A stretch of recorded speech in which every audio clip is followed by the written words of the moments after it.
GXP 1000R shear can do to a school bus. But believe it or not, there's some steel that it can't cut. Ship hulls, upwards of 4 inches thick. To demo this, you need the big brother of the Genesis family.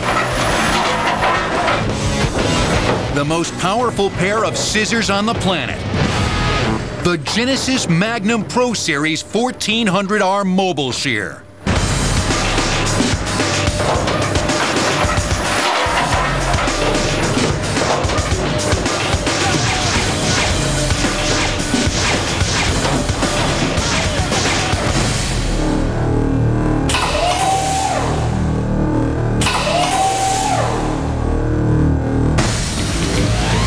At this yard in Chesapeake, Virginia, the Genesis Magnum Pro Series 1400R Mobile Shear can carve up the carcass of a 300-foot barge in as little as 48 hours. The Magnum's cutting head slices 16.5 feet into the sky and can take a steel buckling bite almost 4 feet wide. This 13-ton pincher is mounted on steel tracks, allowing it to pick over the barge's bones while wading through water 4 feet deep. All while applying a shipwrecking 2,200 tons of cutting force. Enough to savage steel plate a meaty 4 inches thick. It's an amazing process watching the Genesis shear just grab a piece of steel and rip it apart like opening in a tin can. A barge this size, roughly 300 foot long, 40 foot wide, basically 150 gross tons. It would take 4 men with torches 2 weeks to cut this barge, prepare it to be shipped out to be recycled. With our machine, it would take us 2 days. Genesis walks down into the water. It takes a bite out of the barge, cuts it, peels it basically. We cut it into sizes that would fit in a steel mill furnace. We ship it from there to the steel mill. They melt it down, recycle it, and we see it again in a couple of years.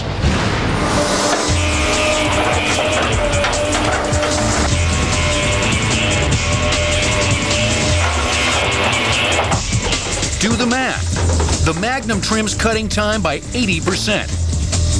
And it cuts down on damage to the environment, too. From torch cutting, you do have an issue with slag or other pollutants in the water. This takes care of it completely. There's nothing left in the water when we're done cutting. The key to the Magnum's brutal bite? A giant cylinder 17 feet long, nestled atop the 2 blades. This hydraulic cylinder is what gives all the pressure to the top jaw. The cylinder is basically 17 foot long, it's 18 inches diameter. This applies all the pressure for this top jaw to push down to create the scissor action for cutting.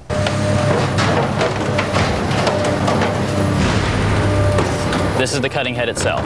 These are the cutting blades. It comes down like scissors where the steel's cut. This is the top head. This head comes down to a stationary jaw.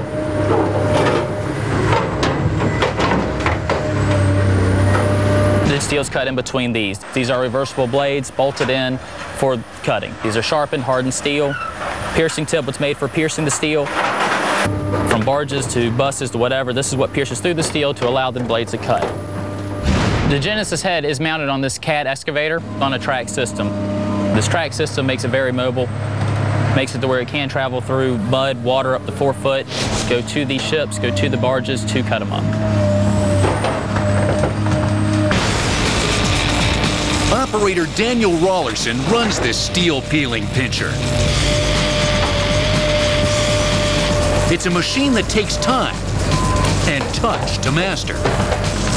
That's something you don't learn overnight. The longer you run it, the better you get with it. And with 18 years of experience, I've picked up light bulbs without busting them and so forth. So, yeah, it just comes with experience. My job is like a seek and destroy mission. It's a power trip to run. It is. It's awesome. It go up to 3 or 4 feet in the mud, and I can travel around all sides of the vessel. Poke a hole and start cutting from there, and cut down through the side and rip it off.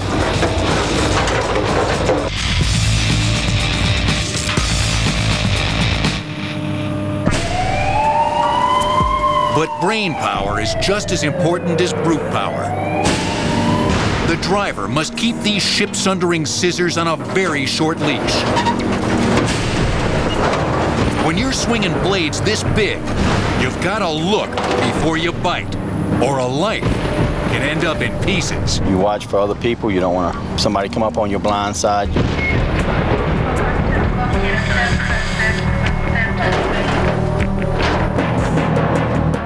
Seriously hurt somebody or kill somebody with a piece of destruction. You got to keep your eyes open, be alert at all times.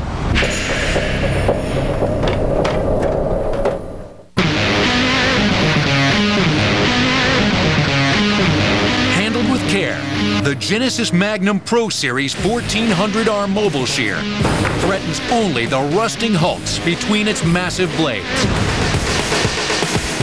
Certain destruction for the junk, and for Daniel Rollerson, it's job satisfaction guaranteed. Sometimes it's good to come to work and you got a chip on your shoulder. You can take your frustrations out on whatever you happen to be working on that day. It's great. I love it.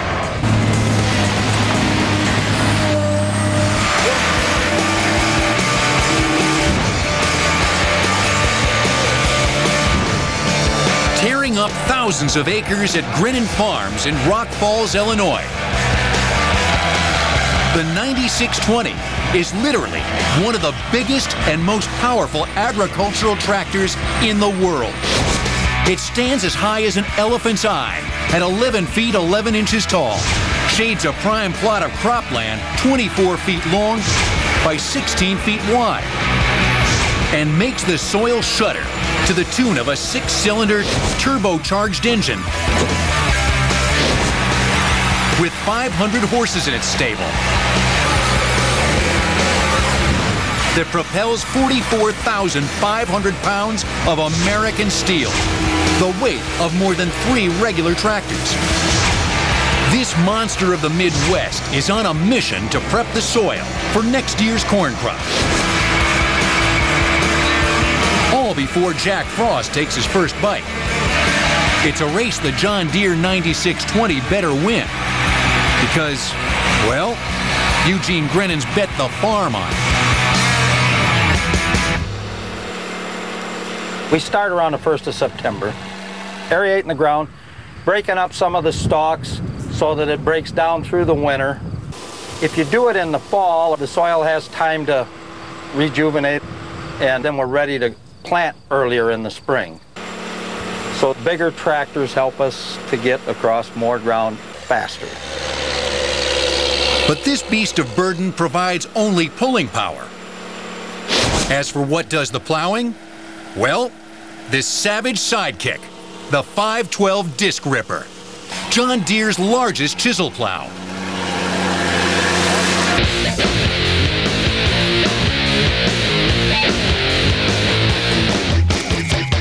This gargantuan garden hoe churns up 22 feet of cropland. That's 9 rows at a time. It weighs more than 16,000 pounds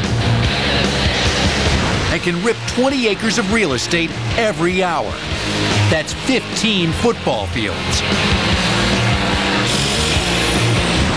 This is the largest ripper John Deere makes. It needs a big tractor in front of it. If you're going to put a small tractor in front of it, you're just going to be able to pull it down the road or from farm to farm. This machine is ripping, shattering this hard pan, mixing the soil. The hard pan is a result of tilling the ground at the same depth every year. From moisture and the time of running the tractors back and forth on them and everything. This, you put 2 inches underneath that hard pan and it'll shatter it.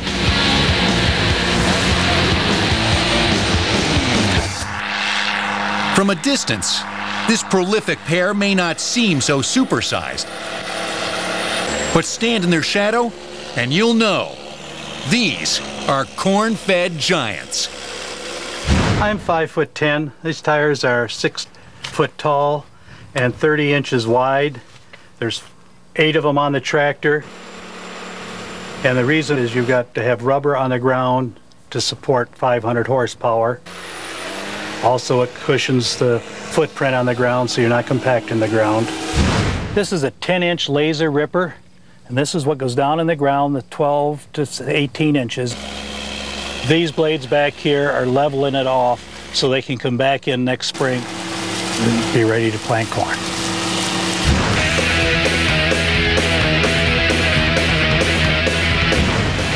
This is not that rugged little red tractor of yesteryear. Nope, the John Deere features a plush, fully enclosed cab that leaves a farmer in the lap of luxury. Our fathers, they ate dirt all their life, and you know, we're in controlled environments. We have automatic cab temperature controls. We have seat belts in it. Got a stereo radio in it, a weather band, tilt steering wheel. It adjusts for whatever distance you want from it.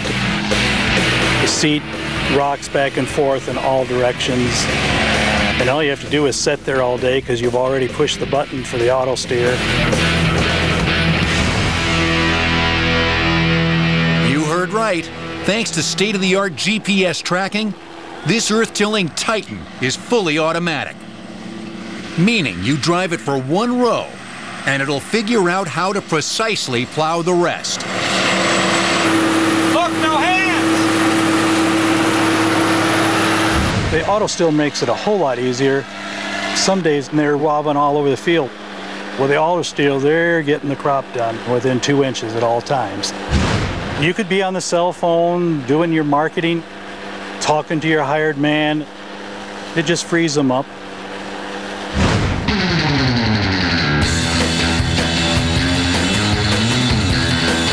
Toiling tirelessly some 1,000 hours a year, the 1-2 punch of the John Deere 9620 tractor and the 512 disc ripper is breaking new ground throughout the Midwest.